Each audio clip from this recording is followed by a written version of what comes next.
احنا مش بنكتفي بس بالمناهج العالمية والعملي والنظري، كمان بنقدم لك اقوى الاعتمادات الدولية اللي هتأهلك وهتخليك كواليفايد ان انت فعلا يختاروك عن اي شخص تاني في اي انترفيو، او انت قادر على فتح مركزك الخاص ومكانك الخاص وتبدأ بيزنس الخاص بتاعك عشان تبقى افضل واحد واكثر احترافا من اي حد تاني شغال في السوق العام. وده بفيدباك من كل العملاء اللي احنا قدمناهم واللي احنا خرجناهم على مدار ال10 سنين اللي فاتت.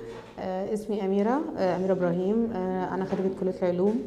فعلا دكتور احمد بيقدر يساعدنا جميعا في ان احنا نجمع ماده علميه، بيساعدنا ان احنا نفهم المجال اكتر، وفعلا بدايه موفقه جدا لكل اللي عايز يشتغل في مجال التغذيه، او اللي عايز يتعلم ده لنفسه. لو عايز تفيد نفسك بس او تفيد الناس اللي حواليك، او تبتدي الشغل وتعمل شيفت كارير، دكتور احمد جاد وهومر اكاديمي من الانسب الاماكن ليك.